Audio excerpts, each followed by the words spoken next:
Advice. अपने expert advice को लेकर हमारे साथ फिर मौजूद है नीलेश ठक्कर, जो कि सीईओ है द रियल मीडिया पीपल के। तो चलिए सबसे पहले उनका वेलकम करते हैं। Sir really thanks for coming on our show. Sir आज हम आपसे कुछ हटकर जानना चाहेंगे।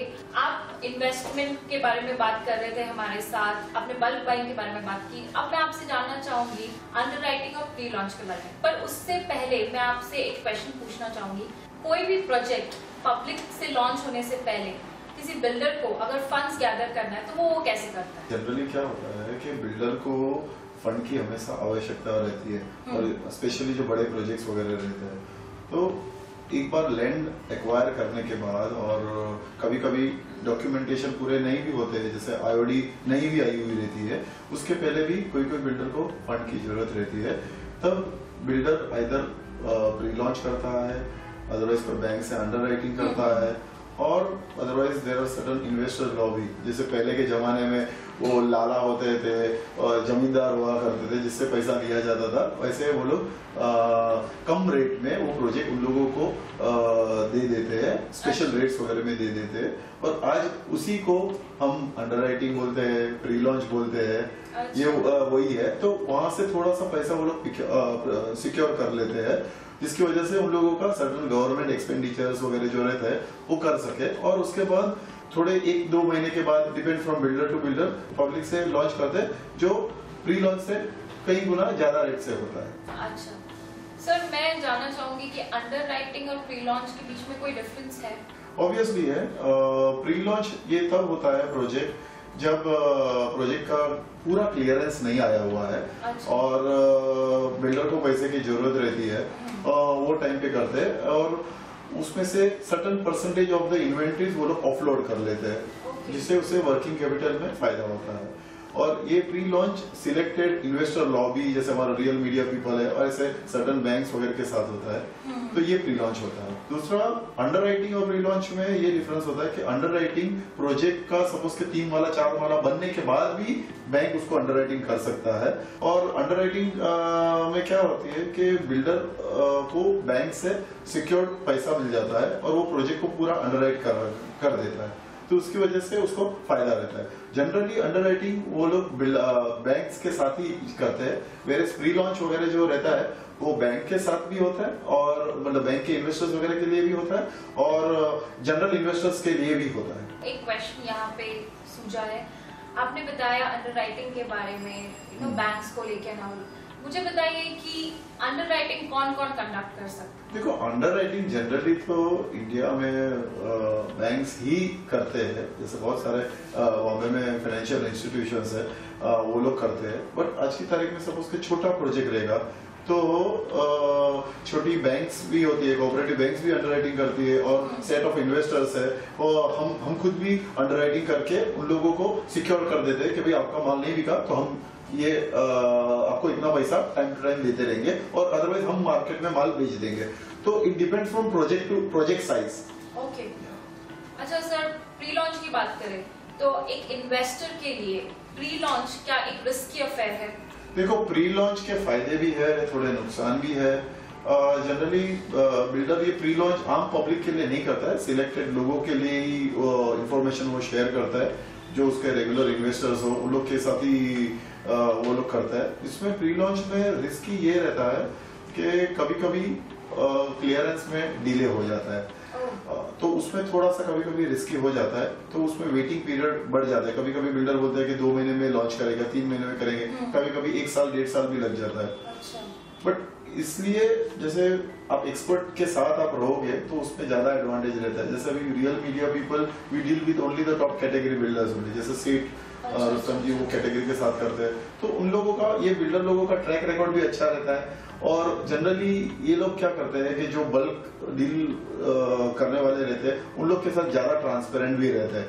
जनरली बड़े बिल्डर के साथ एसोसिएट होने से एक रिस्क फैक्टर काफी कम भी हो जाता है, जैसे सेठ है, रुस्तम जी है, तो ये बिल्डर्स के ट्रैक रिकॉर्ड रियल एस्टेट में काफी अच्छा है, तो बड़े बिल्डर के साथ जुड़ने से रिस्क फैक्टर कम हो जाता है, और रिस्क फैक्टर कम होने के साथ उसके फायदे भी बढ़ जाते हैं, क्योंकि प्री लॉन्च और लॉन्च में जनरली 15-20% का भी रेट डिफरेंस होता है। ओके सर, आप बल्क बाइंग में डील करते हैं मोस्टली, करेक्ट। तो मुझे बताइए कि अंडरराइटिंग और प्री लॉन्च में बल्क डील कॉन्सेप्ट आता है?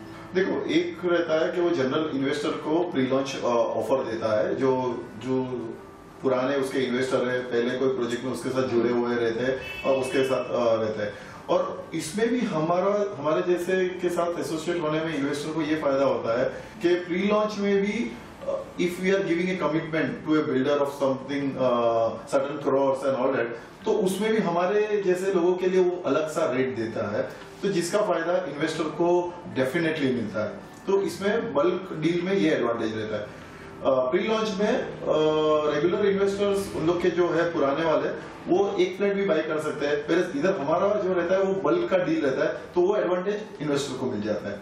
अच्छा सर, अभी हम प्री लॉन्च के बारे में और इन्फॉर्मेशन लेंगे, तो आप हमें बताइए कि प्री लॉन्च और नॉर्मल लॉन्च के बीच में का डिफरेंस क्या है? प्री लॉन्च में जनरली बिल्डर को, जैसे मैंने बताया कि थोड़ा सा इन्वेंट्री ऑफलोड करना रहता है और पैसे की जरूरत रहती है, तो वो लोग प्री लॉन्च करते हैं, और वो टाइम पे सभी नेसेसरी डॉक्यूमेंटेशंस रेडी नहीं होते हैं। ओके, तो उसमें थोड़ा सा रिस्क फैक्टर भी ज्यादा रहता है, बट उसमें रेट कम रहते हैं, और वो टाइम पे सपोज के इन्वेस्टर को लोन लेना रहता है तो मिलती नहीं है। वेयर लॉन्च वगैरह में प्री लॉन्च से रेट थोड़े ज्यादा रहते हैं, बट वो टाइम पे जनरली क्या होता है, काम शुरू हो गया रहता है, और सेकंड इज उसमें एग्रीमेंट वगैरह का जो क्लियरेंस वगैरह जो रहते हैं वो ज्यादा आ गए रहते हैं। अच्छा सर, मैं पूछना चाहूंगी आपसे कि क्या रीजन है कि प्री लॉन्च में एक इन्वेस्टर को लोन नहीं मिलता? क्योंकि प्री लॉन्च में documentation itself is not clear. Okay, उसमें थोड़े टाइम है, कभी कभी बिल्डर के पास आईओडी भी नहीं आती है, तभी भी वो प्री लॉन्च कर लेता है। कभी कोई अच्छे कैटेगरी के बिल्डर रहता है कि वो लोग खाली क्लीन सीसी का इंतजार करते हैं। So it depend from builders to builders. तो सर, क्या प्री लॉन्च ऑफर में एग्रीमेंट्स बनते हैं? नहीं, बिल्कुल नहीं बनते। प्री लॉन्च में तो वो म्यूचुअल अंडरस्टैंडिंग के हिसाब से कभी कभी वो बिल्डर ऐसे स्टैम्प पेपर के ऊपर वो लोग कुछ कमिटमेंट देते हैं, बट ऐसे प्रॉपर एग्रीमेंट के लोन वगैरह प्री लॉन्च में बिल्कुल नहीं होता। ओके, तो फिर इसका कोई सोल्यूशन भी नहीं है? इसका कोई सोल्यूशन नहीं है। आपको ज्यादा पैसा कमाना है और कम रेट भी चाहिए, तो फिर ये थोड़ा रिस्क लेना पड़ेगा। इसीलिए हम लोग वही एडवाइस करते हैं कि भाई बड़े कैटेगरी के बिल्डर के साथ ही आप प्री लॉन्च के लिए जाएंगे तो थोड़ा बेटर रहेगा। अच्छा सर, अगर कोई इन्वेस्टर प्री लॉन्च में अगर उसने कोई फ्लैट बुक किया है और वो उसे बेचना चाहे, तो कोई चार्जेस एप्लीकेबल है? ये अगेन बिल्डर से बिल्डर डिपेंड रहता है। कोई बिल्डर उसमें एग्जिट क्लॉज रखता है, कोई बिल्डर एग्जिट क्लॉज नहीं रखता है। उसके अलावा कभी कभी तो बिल्डर चार्ज भी मारता है कि इनकेस आपको इन बिटवीन निकलने का है तो इतना आपको नुकसान बर्दाश्त करना पड़ेगा। So depend from builder to builder, और आप किसके थ्रू गए हैं दैट ऑल्सो डिपेंड। जैसे हम लोग रियल मीडिया में हमारा पहला बिल्डर के साथ वही रहता है कि भाई हमारे इन्वेस्टर को थोड़े सपोज के 1 साल 1.5 साल के बाद हमें निकलना है, तो हमारा एग्जिट क्लॉज रहता है। और इवन हमारे साथ भी ऐसा रहता है कि अभी आज आपने बुक कर लिया और 3-4 महीने में आपको कैंसिल करना रहता है, तो वो डिफिकल्ट रहता है, तो वो पॉसिबल नहीं रहता। तो उसका बेयर मिनिमम 1 साल वगैरह का लॉकिंग पीरियड जनरली रहता है। अगेन ये depends from builder to builder. अच्छा सर, अभी आपने ये लॉकिंग पीरियड, ये सब जो टर्मिनोलॉजीज है ये आपने मेंशन कर ही दिए, तो एक शॉर्ट में explanation. Locking period simple language में प्री लॉन्च के टाइम जनरली रहता है कि ये पीरियड तक आप फ्लैट नहीं बेच सकते हो। अच्छा। और जिसमें फर्स्ट ट्रांसफर फ्री रहता है, सपोज कि 1 साल के बाद ट्रांसफर फ्री रहता है, तो उसमें आप 1 साल के बाद भले बिल्डिंग पूरा बना नहीं, इन बिटवीन आप अपने कोई इन्वेस्टर्स रहेंगे कि कोई दूसरे कोई परचेसर रहेगा, उसको आप फ्लैट बेच के कर सकते हो। अच्छा, तो अगर इन्वेस्टर बेचना चाहे तो क्या बिल्डर वापस खरीदता है? Again depend from builder to builder, और वो टाइम पे मार्केट का क्या कंडीशन है।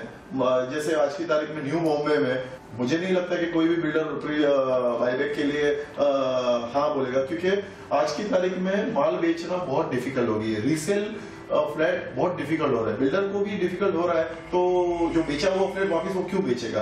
तो again it depend from builder to builder, और वेरी लिमिटेड पीरियड में क्या प्राइस एप्रिसिएशन हो गया, कितना डॉक्यूमेंटेशन का क्लियरेंस हो गया, it depends on all that matter. अब वक्त हो चला एक छोटे से ब्रेक का, आप कहीं मत जाइएगा, will be back really soon.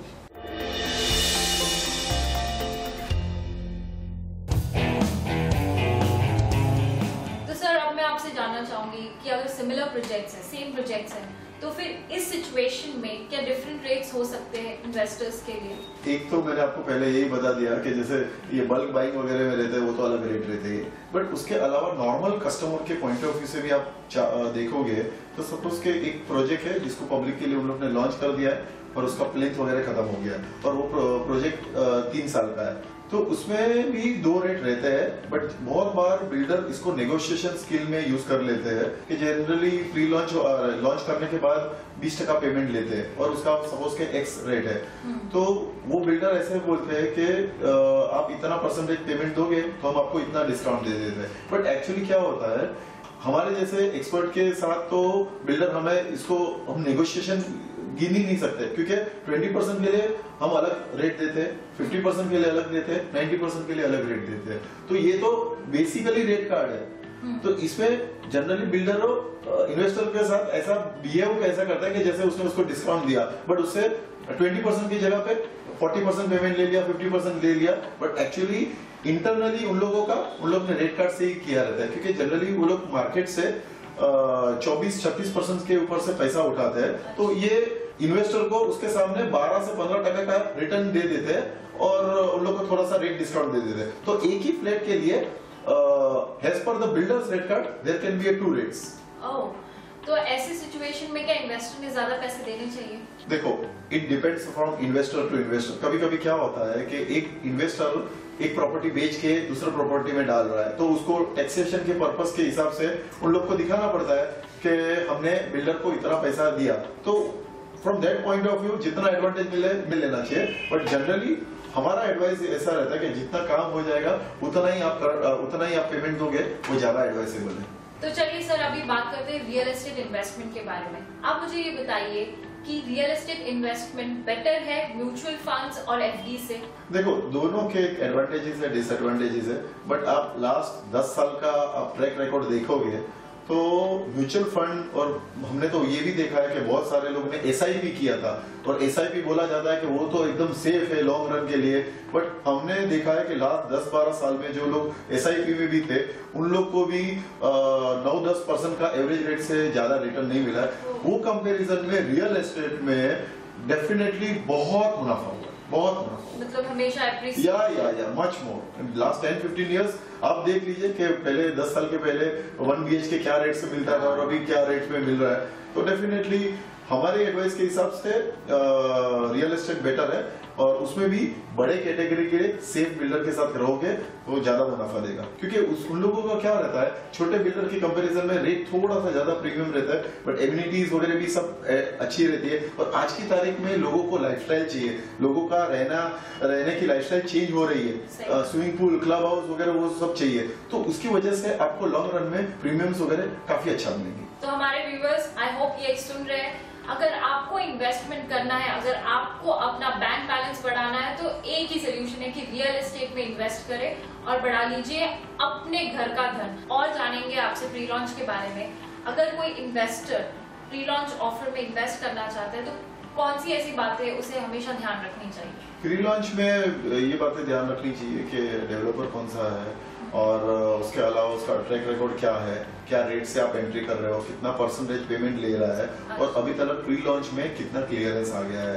At least IOD वगैरह तो एटलीस्ट आ जाना चाहिए, तो उससे थोड़ा सा सेफ्टी बढ़ जाता है। सर, आप ये आईओडी बार-बार यूज कर रहे हैं, तो आप प्लीज बताएंगे आईओडी क्या है? ये सिंपल लैंग्वेज में बोला जाए तो एक टाइप का डॉक्यूमेंटेशन है कि जो प्लिंथ के पहले जब लैंड का क्लियरेंस होता है तो उसको आईओडी बोलते हैं, वो दैट इज तो सर अब हम जानना चाहेंगे ये जो अंडरराइटिंग और प्री लॉन्च का जो कॉन्सेप्ट है ये सिर्फ इन्वेस्टर्स के लिए रिस्ट्रिक्टेड है या एंड यूजर्स भी इस कॉन्सेप्ट में शामिल हो सकते हैं? जनरली हमने देखा है कि ये सब प्रोजेक्ट में इन्वेस्टर्स ज्यादा आते हैं, बट आज की तारीख में ऐसा हो गया है कि प्री लॉन्च में नॉर्मल बायर भी आ जाते हैं कि जिसको 3 साल 4 साल के बाद पोजीशन लेना है, जिसके पास पूरा पैसा नहीं है, अभी खाली 20-25% देना चाहेंगे और फिर धीरे धीरे करके पेमेंट करेंगे। तो ऐसा रिस्ट्रिक्टेड नहीं है, इन्वेस्टर के लिए ही है, बट ये एंड यूजर भी इसमें शामिल हो सकते हैं। तो वो जो भी सारे जो एप्लीकेशंस है या जो भी इन्वेस्टर्स को जिन बातों का ध्यान रखना पड़ता है, क्या वो सेम एंड यूजर्स के लिए अप्लाई होता है? वो सेम रहता है, उसमें कोई फर्क नहीं रहता है, क्योंकि जब बिल्डर के साथ आप डील करोगे तो उसके लिए सब सेम ही रहता है, उसके लिए इन्वेस्टर के ये फर्क नहीं पड़ता है। बिल्डर के पॉइंट ऑफ व्यू से तब फर्क पड़ता है जब वो कितना परसेंटेज ज्यादा पेमेंट दे रहा है, तो थोड़ा फर्क पड़ता है, बाकी तो सब सेम रहता है। ज्यादा वाला कॉन्सेप्ट ज्यादा, वही मैंने पहले भी आपको बताया कि एक ही प्रोजेक्ट के लिए सपोज के प्री लॉन्च में भी आप 20% पेमेंट देते हो, 50% पेमेंट देते हो, तो बिल्डर अलग अलग रेट देता है, बट वो नेगोशिएशन स्किल में इन्वेस्टर को दिखाता है कि भाई हमने आपके लिए ये नेगोशिएट करके आपको इतना कम दिया, बट एक्चुअली वो नॉर्मल ही रहता है। बात करें प्री लॉन्च की, तो कोई इन्वेस्टर को टैक्स बेनिफिट्स है? प्री लॉन्च में ऐसे टैक्स बेनिफिट नहीं होता है। टैक्स बेनिफिट इन्वेस्टर को के एंड यूजर को तब मिलता है कि जब उसने एग्रीमेंट वगैरह कर दिया। जनरली क्या होता है कि जो इन्वेस्टर आते हैं प्री लॉन्च वगैरह में, वो लोग एग्रीमेंट वगैरह करते नहीं है, स्टैम्प ड्यूटी रजिस्ट्रेशन नहीं करते हैं, और जैसे उन लोग का लॉकिंग पीरियड खत्म हो जाता है वो लोग आइदर फ्लैट बेच के निकल जाते हैं। जनरली वो लोग स्टैम्प ड्यूटी रजिस्ट्रेशन करना पसंद नहीं करते, क्योंकि स्टैम्प ड्यूटी रजिस्ट्रेशन वगैरह में भी 7-8% का टोटल कॉस्ट बढ़ जाता है, तो उन लोग का प्रॉफिट मार्जिन कम हो जाता है। और जनरली स्टैम्प ड्यूटी रजिस्ट्रेशन करने के बाद बिल्डर भी फिर वो फर्स्ट ट्रांसफर फ्री का वो नहीं गिनता है, तो इन्वेस्टर जो रहते हैं वो लोग को ये एडवांटेज नहीं होता है, क्योंकि वो लोग रजिस्ट्रेशन वगैरह नहीं कराते। और प्री लॉन्च में एग्रीमेंट नहीं होते हैं जनरली। थोड़े पीरियड के बाद प्री लॉन्च में आपने एंट्री कर दिया, बट थोड़े टाइम के बाद जब उन लोग का एग्रीमेंट करने का चालू हो जाता है और स्टैम्प ड्यूटी रजिस्ट्रेशन कर दिया, फिर इन्वेस्टर को टैक्स एडवांटेज डेफिनेटली मिल जाता है, बट उसके लिए उसको स्टैम्प ड्यूटी रजिस्ट्रेशन वगैरह करना जरूरी है। और हमारी सलाह यही है कि सपोज के जो एंड यूजर है उसको तो स्टैम्प ड्यूटी रजिस्ट्रेशन कर ही लेनी चाहिए, क्योंकि वो भी दिन ब दिन रेट बढ़ते जा रहा है। और इन्वेस्टर के पॉइंट ऑफ व्यू से उन लोग को इंतजार करना चाहिए, जब तक पोजीशन न मिले तब तक न करें, क्योंकि जनरली इन्वेस्टर के पास इतना पैसा रहता है और उन लोग को लोन लेने की जरूरत नहीं रहती है, और उन लोगों को जैसे लॉकिंग पीरियड खत्म हो गया उन लोग को प्रॉफिट बुक करके निकलने की जल्दी रहती है। अब हम लेते हैं छोटा सा ब्रेक।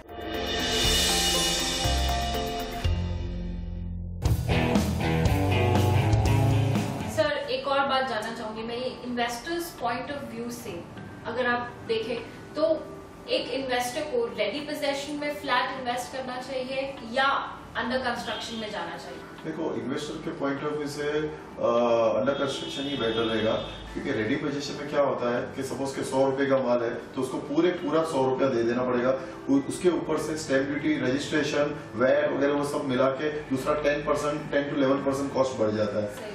उसके अलावा आज की तारीख में बॉम्बे मार्केट देखो कि इवन थोड़े इंटीरियर्स वगैरह महाराष्ट्र वगैरह में आप देखोगे तो आपको रेंटल वगैरह पे रेडी पोजीशन लेके आप प्रॉपर्टी चढ़ाते हो तो इसका 6% का भी रिटर्न्स नहीं मिलता है, एक्चुअली नहीं मिलता है। कितने भी पॉश एरिया में देखोगे कोई एरिया में तो उससे भी कम परसेंटेज का रिटर्न्स मिलता है। अंडर कंस्ट्रक्शन में डेफिनेटली काफी ज्यादा बेनिफिट रहता है, क्योंकि इसमें आपको 100 रुपए के कंपेरिजन में 20 रुपया देके चालू करना है, और उधर मैंने जैसे बताया कि इसमें पूरा 100 रुपया देना है, स्टैम्प ड्यूटी रजिस्ट्रेशन वगैरह सब करने का है। इधर ये करने की जरूरत नहीं है, और 100 रुपए में आप 4 से 5 प्रॉपर्टी में इन्वेस्ट कर सकते हो, और इधर एक ही प्रॉपर्टी का रेट बढ़ रहा है और इधर साइमल्टेनियसली आपकी 4 से 5 प्रॉपर्टी के रेट्स एक साथ बढ़ रहे हैं, तो ये रिटर्न्स भी ज्यादा देते हैं, और लॉन्ग टर्म के पॉइंट ऑफ व्यू से अंडर कंस्ट्रक्शन ही बेटर है। अच्छा, तो इन्वेस्टर के पॉइंट ऑफ व्यू से। अच्छा, तो फिर सर रेंटल्स क्या एक्सपेक्ट कर सकते हैं, क्योंकि बिकॉज प्रॉपर्टी मिलने में भी डिले हो सकता है, तो नहीं इसमें हम इन्वेस्टर के पॉइंट ऑफ व्यू से बात कर रहे हैं, हम ऐसे इन्वेस्टर की बात कर रहे हैं कि उसके पास रहने के लिए ऑलरेडी घर है, ये खाली पैसा बढ़ाने के लिए पैसा कमाने के लिए वो करता है, तो वो पॉइंट ऑफ व्यू से उसको 100 रुपए का 111 रुपया देना पड़ रहा है और उसके ऊपर से उसको रेट ऑफ इंटरेस्ट मिल रहा है 5 to 6%। ये बॉम्बे और महाराष्ट्र का ऑन एन एवरेज रेट चल रहा है, कोई कोई एरिया में तो उससे भी काफी कम चलता है। वेरेज अंडर कंस्ट्रक्शन में आपको क्या रहता है कि आपने प्री लॉन्च वगैरह उसमें कर लिया, तो उसमें जैसे स्टेज आगे आगे बढ़ते जाता है उसमें धीरे धीरे करके पेमेंट देने का रहता है। तो आप इसमें मल्टीपल कर सकते हो। इसमें एक फ्लैट का आपका 1 BHK का फ्लैट का रेट बढ़ रहा है, इधर आपके सामने 3 से 4 या 5 फ्लैट में आपने इन्वेस्ट किया, ये सब एक साथ आपके ग्रो कर रहे हैं। So from the investor point of view definitely under construction में आपको ज्यादा रिटर्न्स मिलते हैं। ओके सर, अभी एक जो चलन चल रहा है सेकंड होम्स का बहुत पॉपुलराइज हुआ है, तो फॉरेन इन्वेस्टर सेकंड होम्स में इन्वेस्ट करना आपके मायने में क्या होता है कि सेफ है, क्या रिटर्न्स मिल सकते हैं? देखो, हमारा रियल मीडिया में जैसे हमने आपको बताया कि रियल मीडिया पीपल में जो लोग 80% ऑफ द लोग हमारे साथ जो जुड़ते हैं वो हार्डकोर इन्वेस्टर है, मीडिया के लोग हैं, टॉप लेवल के लोग हैं जो धंधा बराबर बेखूबी से समझते हैं। तो उन लोग को हम सेकंड होम का एडवाइस नहीं देंगे। हाँ, आपके पास एक्स्ट्रा पैसा है और आपको उसमें इन्वेस्ट करना है और कभी वीकेंड्स में आपको जाना है और अदरवाइज एंटरटेनमेंट फ्रेंड्स वगैरह को आपका सर्कल बड़ा है और आपको यूज करने का है, तो from that point of view आप कर सकते हैं। बाकी सेकंड होम इन्वेस्टर के पॉइंट ऑफ व्यू से इतना रिटर्न नहीं देता है, क्योंकि हम तो पैसे का द यील्ड हम लोग जो निकालते हैं वो 2 से 3 साल में हमारा पैसा डबल होना चाहिए। सो वो सेकंड होम में नहीं होता है। सेकंड होम में रीसेल का बहुत ही प्रॉब्लम रहता है। उधर ब्रोकर्स वगैरह भी आपको बहुत कम मिलेंगे जो माल ये खरीद रहेंगे, और जो बिल्डर रहते हैं जो सेकंड होम बनाते हैं उसका खुद का भी माल इतना बिक नहीं रहा है, तो थोड़ा सा डिफिकल्टी लेवल ज्यादा है।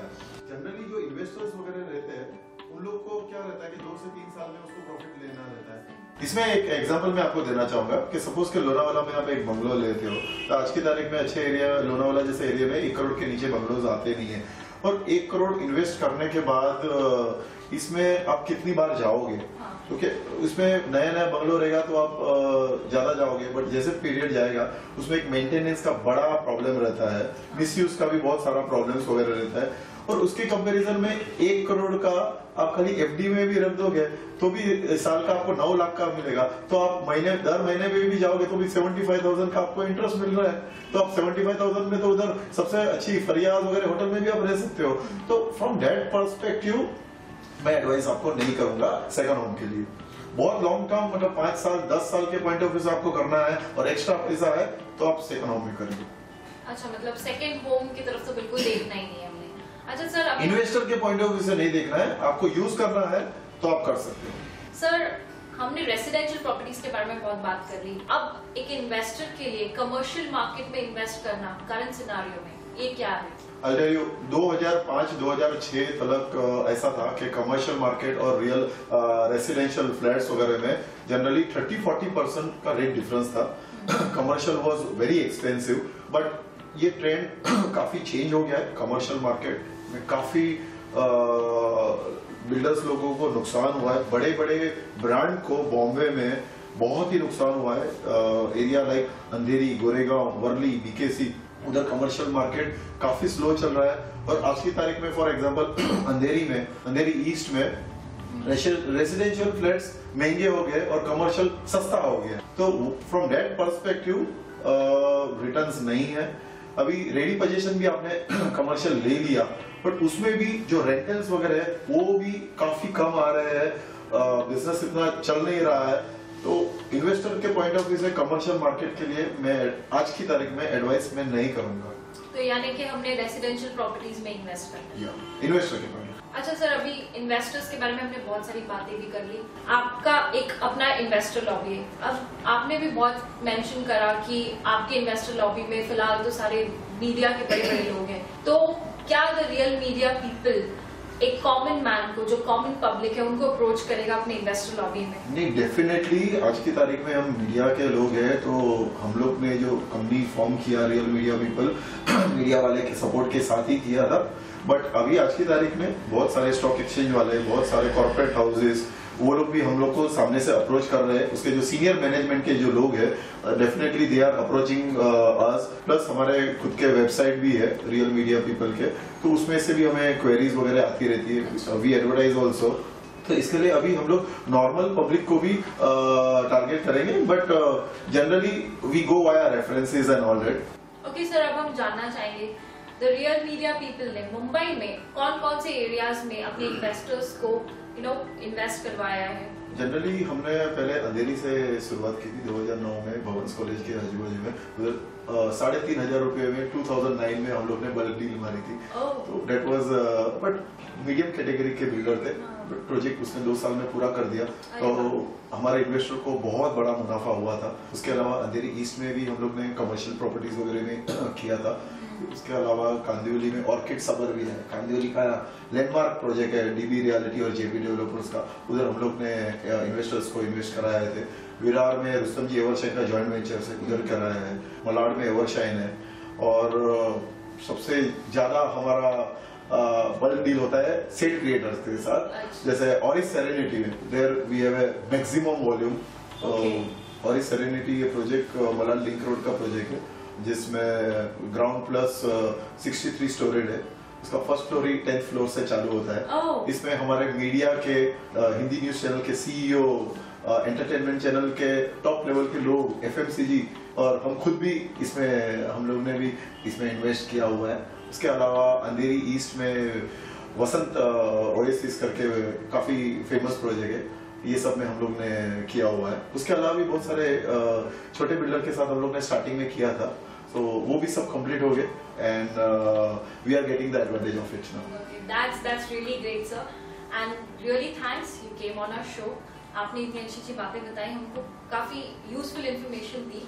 ये थे हमारे साथ नीलेश ठक्कर जी, जिन्होंने हमें बताया अंडरराइटिंग और प्री लॉन्च के बारे में। आज ऐसी कई और इन्फॉर्मेशन और एक्सपर्ट सॉल्यूशंस और एडवाइसेस हम लेकर आएंगे हमारे इस प्रोग्राम में, जैसे आप जानते हैं एक्सपर्ट एडवाइस के नाम से।